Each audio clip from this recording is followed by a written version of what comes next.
to the MarcWes Sports Podcast.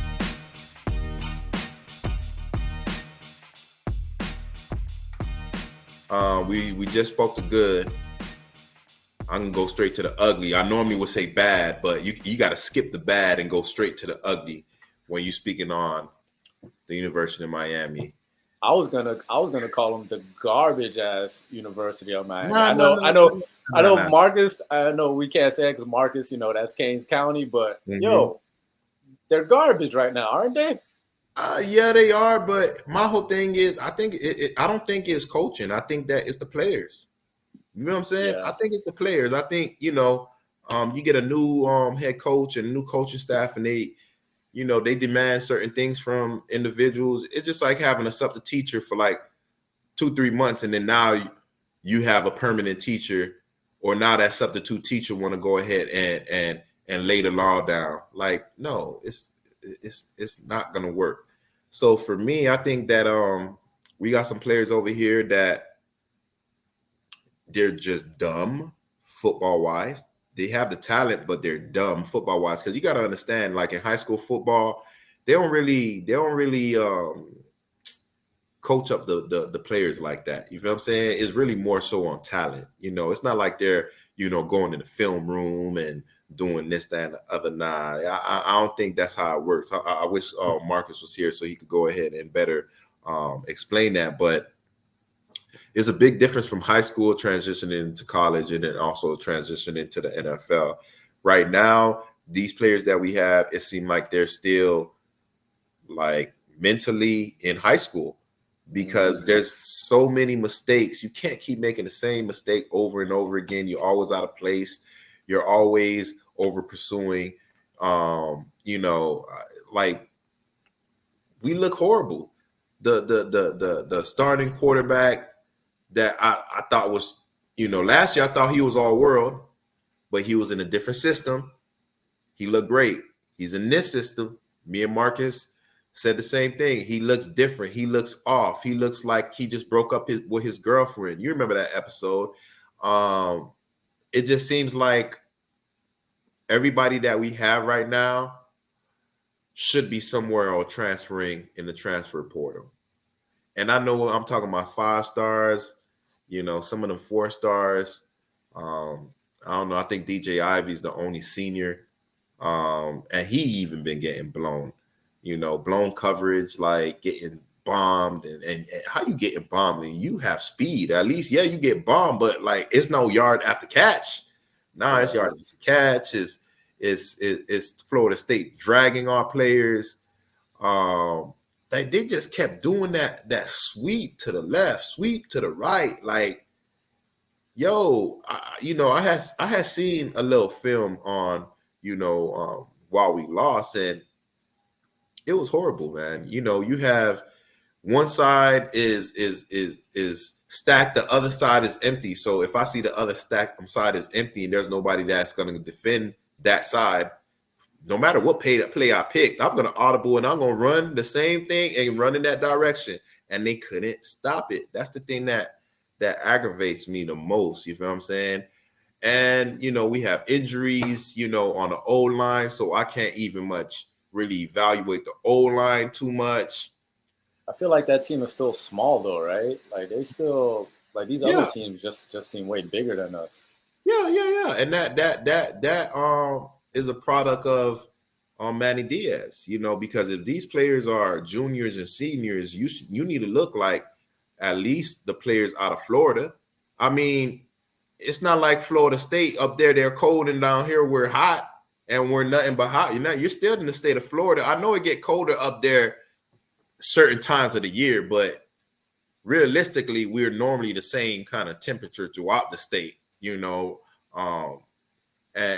I'm looking, and we eating the same foods, man. So you're eating food up there, you're eating food down here, and you're burning the same calories because we're in the same.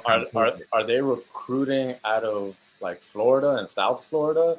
It just seems like the kids in South Florida, like they're just smaller than these kids from out of state. Yeah, and no, I mean, with me, I agree with the D line, with the O line. You know, our players look smaller. We know we in Miami, we're really known for the speed. You're really known for the talent as far as when it comes to our receivers, when it comes to our corners, when it comes to our linebackers. You know, but in regards to the O line and D line, yeah, you're right, absolutely right. You know, especially at least the D ends could be a little smaller. If you got that speed, cool, no problem. You see Jaden Phillips, you feel what I'm saying? And you see Greg Russo for the Buffalo Bills. But the interior, the D line, the D tackles, you know, the y'all need to be huge. Even though Leonard Taylor is doing his thing, he's balling, man. Like he's balling like a dog. I always see him in the backfield every game. You know, that's the one person that's always on point. But when you talk about the O line, everybody left tackle all the way down to the right tackle, you know, and everything in between, everybody looks small. But then again, those are backups because our starters are injured. I think we got 4 guys on the O line that's starters that's injured. So what do you think is going to happen when everybody's injured? You know what I'm saying? It's not like Manny Diaz has so much depth, and the depth that he did have. What we're going from a 4-star to a 3-star or a 3-star to a 2-star. I don't know. You know what I'm saying? But for the most part, the quarterbacks looks horrible. The only quarterback that looked good is the quarterback that just signed. I forgot his name. You know, Marcus knows him a lot more. He came from California, I think, but he was running. He was, you know, doing his thing when he ran the ball. He was doing his thing when he had time to throw the ball. So I think, and you see him a lot more rather than Garcia. So that's kind of showing you that our coaches are like, yeah, I wish you guys the best, but I'm going to go ahead and deal with the guys that I recruited. You know what I'm saying? Yeah. You showed me that you don't have the will, you don't have that testicular fortitude that I've been speaking on before. I know Mark will be like, yeah, you like that word. Yeah, I'm just like Sean Marcus, a heartbreak kid. But yeah, man, it don't look like they got it. And you know, it's all good because you could transfer. I mean, you seen what the head coach said last week. People that don't give they all, people that don't leave it on the table and this, that, and the other, like that's giving up, you could transfer. You're gonna play somewhere else.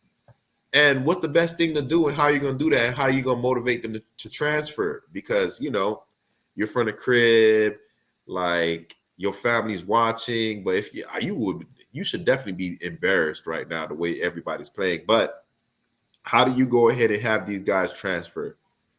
These people that I actually decided to recruit, you're starting. Yeah. Your super seniors, wide receivers. No. We got Robbie and Nathaniel Joseph about to come next year. I ain't worried about y'all. When it comes to you know, the corners, Ivy, don't worry about it. We got the number 1 corner in McLean coming over here. We got I forgot the other dude, Stevenson, I think. Not Stevenson. Stevenson is okay. He's the only one that's doing good, even though a lot of times it don't be looking like that. You know, our corner Stevenson.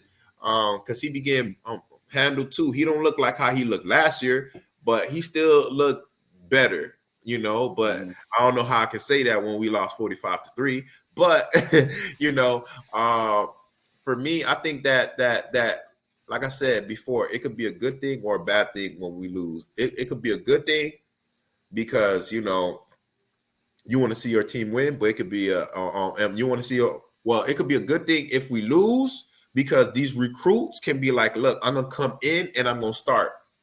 I'm going to come in. I don't need to wait. You know what I'm saying? I know we want them to win, of course. But that's the same thing we said with Manny Diaz when we played FSU last year.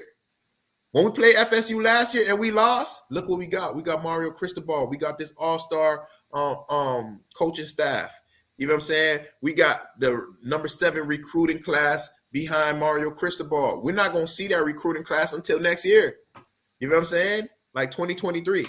So, again, we were not going to see the fruits of the labor until that happened. And not just that, but he signed a 10-year deal. It's the reason why they signed a 10-year deal. They signed him a 10-year deal to be like, oh, you're going to be winning the first year.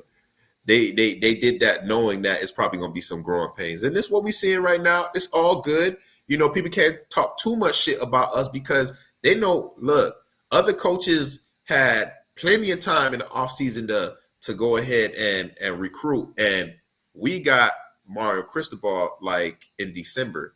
Recruiting already has started. So he had to try to flip a lot of people, this, that, and the other. So I'm going to give Mario Cristobal that time, you know. Getting back to work is what we do in Miami. That's his line.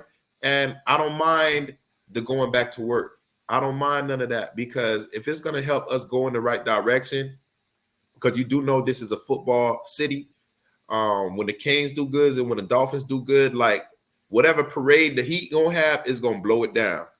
It's going the football is going to blow it down. So this is a football state from Pop Warner to high school to college. You know, we treat our University of Miami Canes football team like a pro team. That's how it is down here. You know what I'm saying? So for me, devastated lost. I ain't gonna lie to you. After a certain point, I changed the channel. I was not gonna let that be. I was not gonna let that be my whole night. You know what I'm saying? And go to sleep. You know what I'm saying? I could do something else with wifey. So I think, you know, beginning of the fourth quarter, you know, I changed the channel. I put it on something else. We watched a movie. It was my day to cook. Had some lamb on the grill. So it was in no pressure. You know what I'm saying? Enjoyed our night. You know, little man was asleep. So, you know, we enjoyed our night. And yeah, it was all good. So I was not going to let that loss made me feel some type of way about Mario Cristobal or any type of way about the team. I'm just like, damn, like, you know, and it's against FSU. So that made it sting a little bit more. But I woke up the next day feeling good because I knew I had the arm of the almighty Tua and he prevailed for us again. So Canes, we got 3 games left. I don't care how it goes. Yeah, look good, but how are we going to look good? We haven't scored in like probably 2 games. You know what I mean? We're scoring field goals. So we'll see how you know who has to step up? The boosters. We need some top tier boosters out here to, you know, start giving out some money and getting us some, like, you know, some 5-star players left and right, you know? Yeah. And I'm happy you say that because the boosters are stepping up right now. That's why, you know, they want to go ahead and kind of investigate us because of NIL and this, that, and the other, more bullshit. You know what I'm saying? I thought that was legal now.